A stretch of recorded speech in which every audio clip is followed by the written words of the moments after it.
Alright, this video is about installing the quick attach attachment on my SHY20, and at the end I do have a safety concern if you're considering one of these. This attachment here is the quick attach that came with it.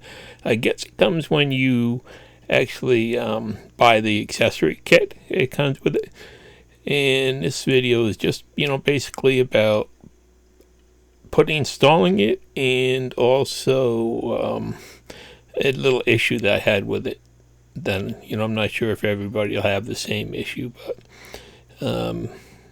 comes with greasable pins just like everything else. You have to remove the little cross bolts there to get the pins out, and then on the machine there are same thing. You've got the pins, and there are these cross bolts holding them in place, so you have to remove them.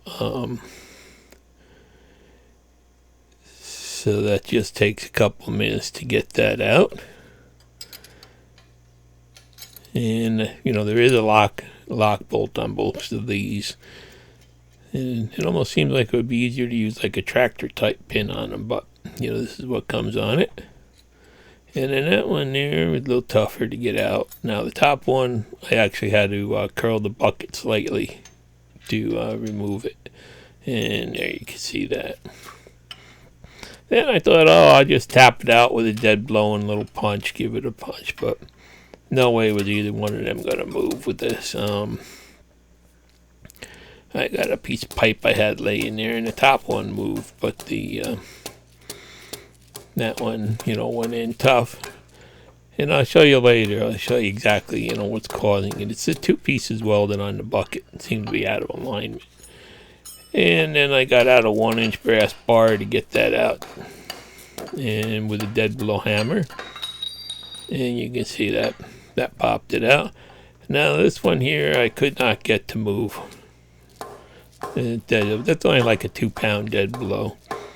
So I went over and I wound up grabbing a 3-pound ball peen hammer, big sledge type hammer, and that was actually able to get it out. I thought these pins would slip right out. It'd be easy to change, but there seems to be a little bit of misalignment in the bosses on the bucket. So that was the toughest part, trying to get the old bucket off. And I will tell you in the end, the jury is still out whether or not I like this quick connect. I'll show you in the end a little bit of a couple things about. Okay, so I did knock it out there, and then once you get those pins out, the bucket slips right out. And it's a nice tight fit. Everything on this is really precision made. And you can see there are some nice replaceable bushings in the end of the arm and also in that swivel joint. So, if anything should wear, these are parts that could easily be, replaced. So I'm real happy with that. I'm going to clean off all the dirt around there. Then I got this out of the box and I'm going to set it in place. Put it on there. And it is quite a loose fit on there. So I went in the toolbox and I found some shims, and I figured that's what these shims are for, is to make this fit. And they did, I was able to get most of the slop out with it. And you can see the new pin that came with them just slipped right in there. So, everything was good. This thing was nice and line board and everything. So it went together easy.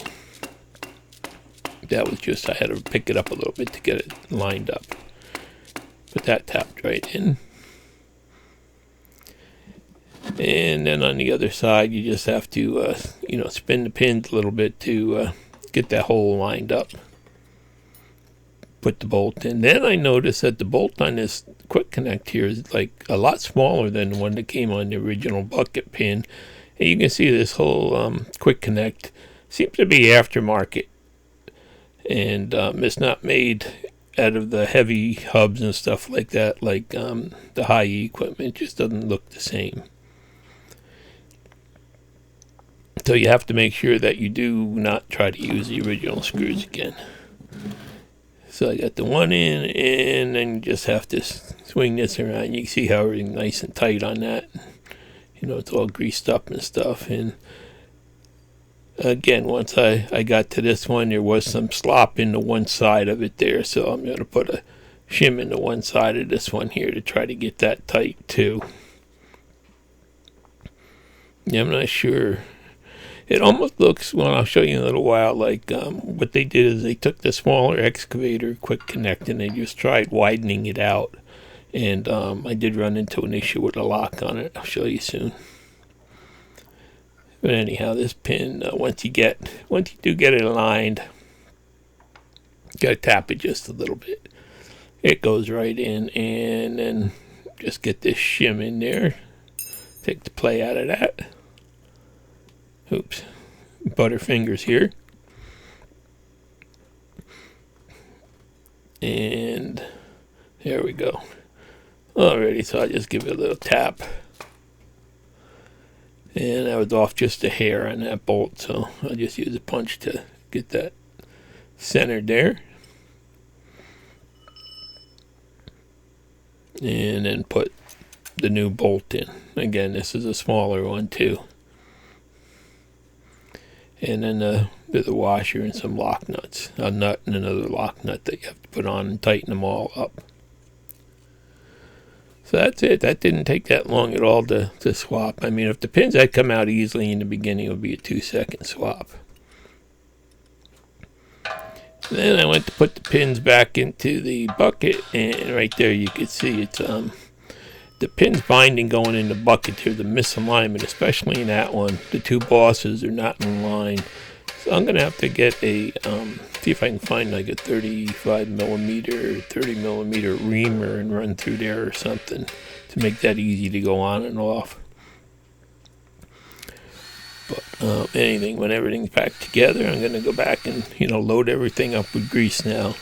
This machine really did come well greased. So I'm just going to use my Milwaukee grease gun there. Pump a lot in there till you see it coming out the sides. Make sure everything's full.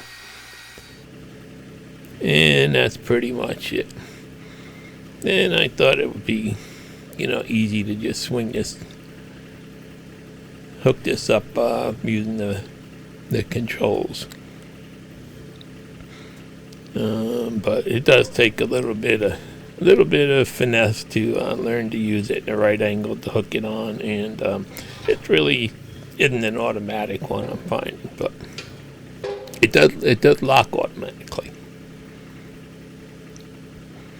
But I did eventually get it. One of the things is this boom does have some play in it from side to side on that hydraulic cylinder. If you don't run it, you know, if you don't swing it side to side before you start using it, it does get loose when it sits.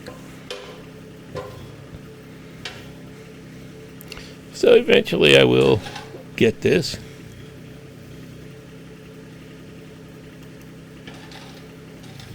Did take me 3 tries though, and I did get it, and it's hooked on there now. And another problem is you can't really see it here, but if you go bring the arm up like that, the bucket now hits the arm on the excavator and takes the paint off. I'll show you that better at the end too. I've got some videos of that.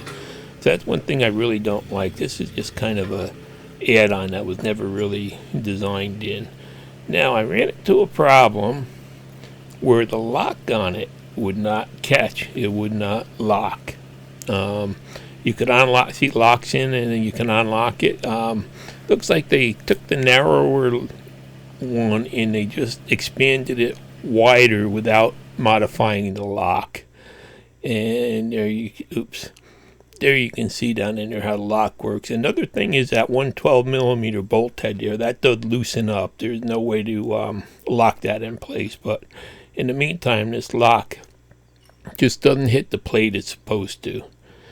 So I figured out maybe it's something, you know, keeping this button from going in all the way, because it looked like it could go further. I took it apart, but nope, there's a shoulder that it goes in there and stops on. So that definitely wasn't the problem. Then I found out, see this block here that the lock's supposed to hook on? the lock's inside of that. It slides from side to side, and there it is. You can it slides over against the other side and it won't lock. So that's the problem with it. Looks like they expanded this quick connect without expanding the width of that block. And it can, you know, it doesn't lock when you, it should lock when you let go of it and you put the bucket on. You should have to pull that pin to unlock it. So I couldn't get that to work, and then I figured out, okay, let me see if I can shimmy that block over. I'm going to have to take it out and make a spacer for it, I think. But for now, what I did is I just went to the front of it.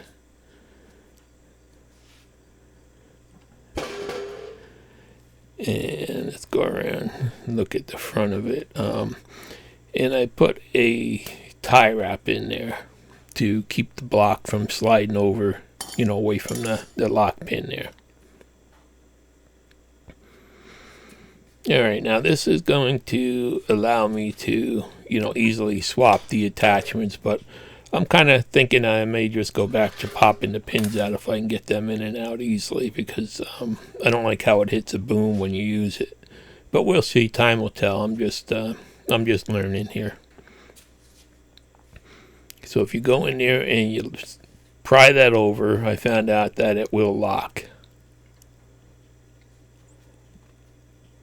So, yeah, my head's in the way here. You can kind of see I'm putting a tie wrap over there to use as a spacer right now to keep that rectangular block of steel that the lock pin hits on slid over far enough to engage the pin.